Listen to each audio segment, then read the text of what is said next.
Hi, I'm Dana Brownlee. I'm a Forbes Career Senior Contributor, an author, and a keynote speaker. And today I want to go beyond the article. And the article I'm referencing is my October 27th, 2021 article. Here's how the best project managers build candid team culture. You can too. Now, I wrote this Forbes article because I think that candid cultures are really, really hard to find. And at the same time, they're absolutely critical for optimizing team success. Unfortunately, the opposite is what typically happens. You have teams and nobody really wants to speak up. They don't want to push back on senior leadership. They don't want to, be the one to ask a difficult question. They certainly don't want to be the one to tell the boss they've got an ugly baby, metaphorically, of course. Because they don't want pushback, they don't want blowback, they don't want any negative consequences as a result of that. So what do? We just kind of stay under the radar, do what we said, do what we're told, and let somebody else figure it out when it blows up 6 months down the road, or let somebody else figure out that we should have taken a different turn or done something different. So the key for really successful teams, in my view, one of the major keys is developing that culture where people feel that they do have the right to question, they do have the right to push back, they do have the right to ask what might be considered unpopular. The question is, how do you do that? How do you cultivate that? There is no magic elixir. And you certainly can't, wag your finger in somebody's face and tell them you will feel like you can speak up. So how do you actually cultivate that?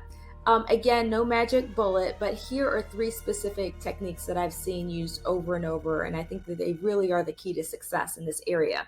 1, reward questioning. Okay? I didn't say tell them it's okay to question, insist it's okay to question, because, people will forget what you say and they watch what you do. So you need to actually reward it. That is how you start to infuse it into the DNA of the team. It's one thing to say it, it's another thing to do it. And so rewarding it is how you demonstrate that. You let people know, when I say I want you to question, no, I'm really serious. I'm not just one of those people who says it. So find ways to actually reward it. In the article, I referenced an example that I'd seen in some of my training classes where there was a team leader, and so he had a jar, and his feedback to the team was, hey, anytime somebody really questions me or pushes back on one of my ideas or gives me great constructive criticism, I'm going to put $5 in the jar. And then at the end of the month, they use that money to, have pizza or do something fun. So get into the habit of actually rewarding questioning and pushback. Number 2, establish a devil's advocate for your team meetings. And we did this in our organization because our thought process was we can't afford to have the customer let us know what we got wrong. We can't afford to have our customer or our client be the one to tell us what we missed. So we've got to establish some sort of internal vetting process, some sort of process where we're picking apart our ideas to ensure we really have thought through everything. And we went as far as we had like a little badge that the person would wear, and we would rotate who was playing devil's advocate for each meeting. And if it was your turn, your job was, not to be a nuisance, but to critically try to push back, find points of weakness, ask key questions, maybe offer some constructive criticism. And the reason why we use the symbol was that, again, it's one thing to tell people to do it or ask people to do it, but it's natural for people to feel a little timid about that. Oh, well, I don't want to say something because she might take it personally or she might take it the wrong way. But when you're wearing the badge, in a way, it kind of gives you cover.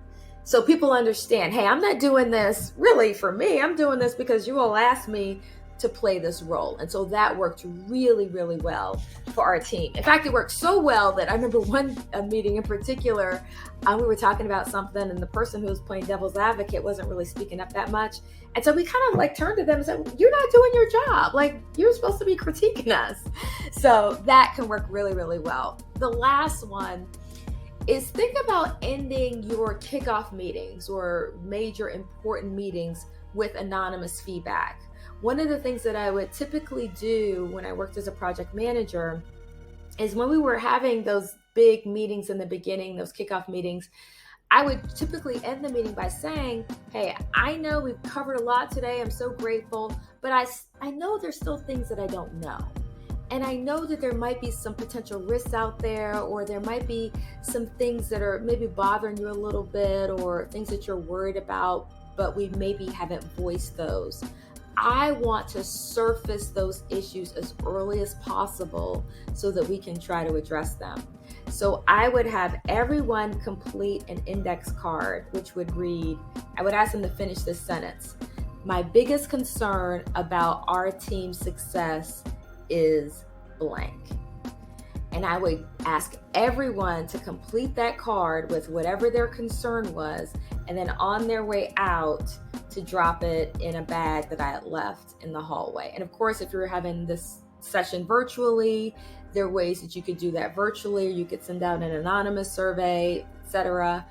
But the key is, you don't just want to have that initial meeting and leave and just assume everything's great. Because, the earlier we are in the process, the more typical it is that people are not going to feel comfortable being as candid, speaking up as much. So you tend to have to pull that out of people. And so a technique like this gives people permission to give voice to whatever their concern is.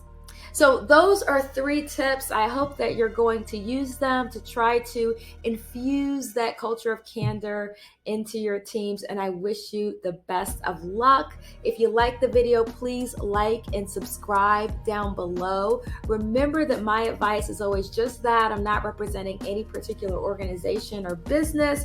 And please stay connected with me. Follow me on LinkedIn and Forbes, and check out my course library that's available on LinkedIn Learning as well. Thanks.